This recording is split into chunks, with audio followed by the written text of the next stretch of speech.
So since Overwatch has been out for about a week, I decided to make a video telling you about what you're gonna experience for Overwatch if you haven't decided on buying it yet. So I'm gonna be talking about my experience with the game, my impressions essentially, to help you figure out if it's a good buy. Now I'm gonna go over the positives, then I'm gonna go over the negative ones. Are you ready? Let's go. Now the first thing I noticed when I started up Overwatch is just how, bombastic it is. Like, it's very hype. From the music to the art style, it's all this kind of feel-good, teamy sort of thing. And I'll tell you what, every time I open up that fucking game and go to the main menu, I just feel fucking amazing. Like, yeah, I want to get into this game. Bonjour. It has that sort of tone that really makes you want to get into a game and play. And that's a good thing as far as I'm concerned. Other than that, you'll find that the game is very customizable in terms of the key bindings, especially for a console game. You can customize everything down to an individual character. So you can have a completely different control scheme for one character that you did with another, which is good because some characters play extremely different than others, which is another thing. There are 21 characters in this game. Each one plays pretty differently. Like, astoundingly. You have your offensive heroes, your defensive, your supportive, and your tanks. They all do exactly what you would imagine they would do. So getting to play all of them is pretty interesting, to say the least. And I recommend, if you do get it, do play as these characters. Play against the AI in training mode, which is another thing that this game has. It has a training mode, a shooting range, a tutorial, and playing versus AI, which I really do recommend for a starting player to play, because this game has a bunch of features that I'm going to list over right now that should be experienced as casually as possible to really understand and get the gist of. So the next thing that you're going to experience in this game, which I mentioned, is the sound design. Oh, cheers. Taking the objective.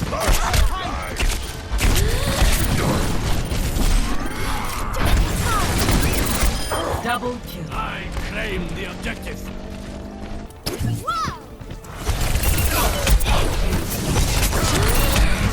Junk.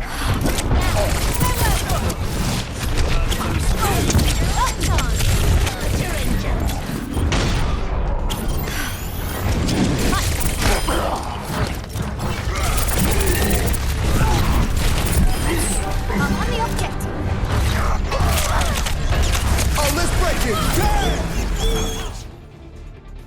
The sound design is extremely in-depth. It helps you become a better player in a sense. Why? Because it lets you hear things that in any other game would have been just muffled by the sound of explosions and all these other things. See, the sound so that you can hear things better than others. And for a game that's all about teamwork, tactics, and coordination, it's important that you take notice of these things. Mostly because you need to be able to hear when an enemy does their ultimate. You need to know where it's coming from, when they're doing it, how close they are, all these other things you need to be able to look out for. And the sound is made specifically so that you can not only hear what character is doing what, but how far and is there anyone else. Each character has sounds when they walk that is completely different compared to every other character. So, play the training mode. Get used to it.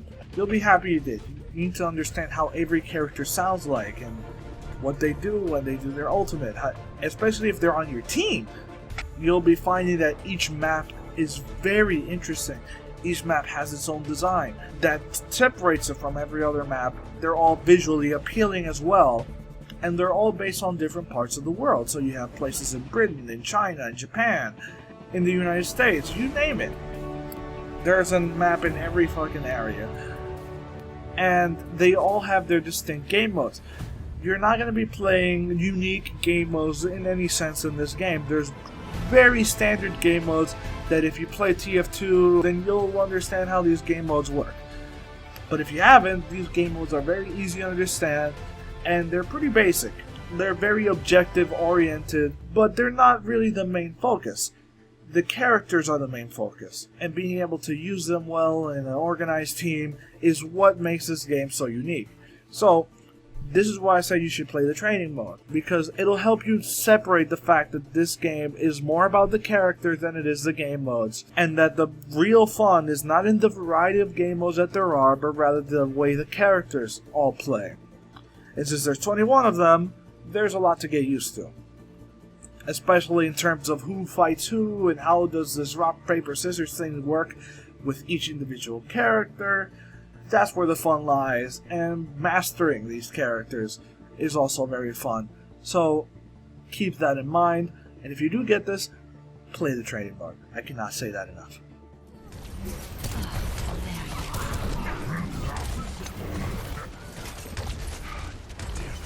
No one can I almost feel something.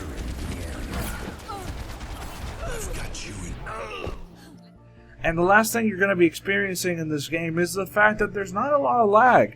I was surprised at this because I have a pretty bad internet connection, with my upload being very low at 0.80 megabits per second. So my upload is not really much to brag about, especially when it comes to uploading videos, because this might take like a fucking day to upload. But point is, the lag is basically non-existent.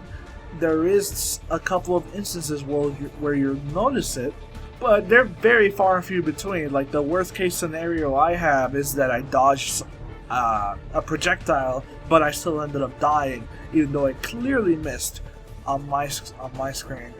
But that's about as bad as it gets for me, because this game has the way the server analyzes every action a player does and how it predicts actions.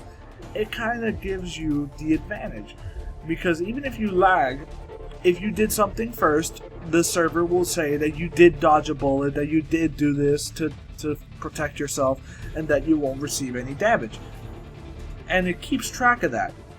So every game, it'll start to feel like you're not lagging, because the server is either predicting what you're going to be doing, or, you know, you actually aren't lagging that bad. So even with a laggy player, you'll see that it won't lag as much, and you won't find a lot of teleporting players either. When you're facing laggy players, the game really does make it so that there's no teleportation at all, even when you're ridiculously laggy. So that's a very solid plus. There's not a lot of lag.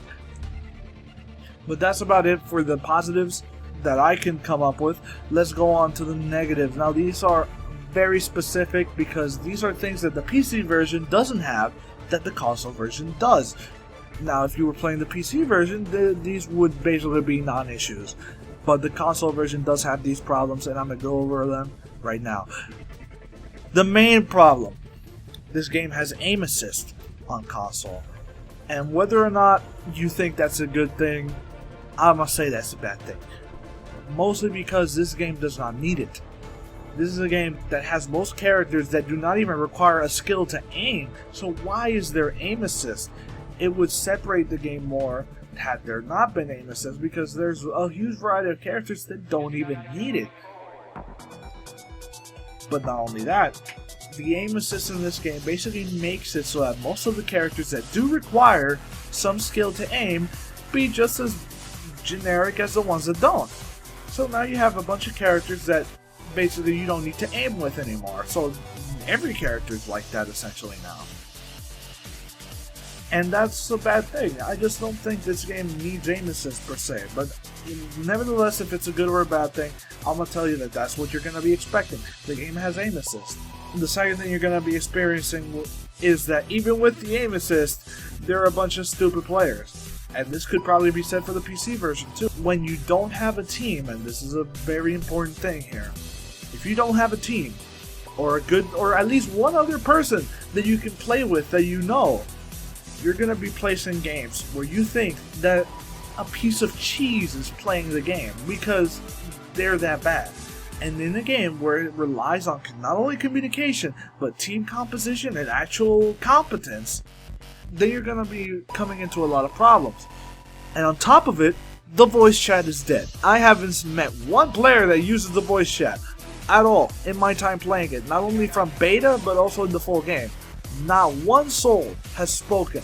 And since the game does not have text chat in the console version, there is no way to specifically communicate with your team. That's a bad thing, because this game relies on communication, as I said. You still have the preset wheel of emotes and messages, but that doesn't work as much as I'd like to, personally.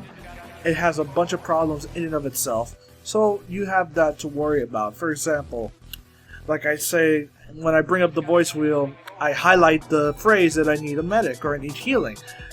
You let go of it, and instead you say something else, like hi or something. And since the game does not allow you to spam it, it'll block you if you spam too much. Then basically the voice wheel isn't reliable. It isn't reliable, and there's no text chat, and the voice chat is dead. So basically, you need to have friends. If you don't have friends that are willing to play this with you, don't buy this game.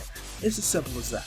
You could try the community if you were that inclined, but I haven't done that personally, so I can't tell you how that works. I've heard a lot of good things.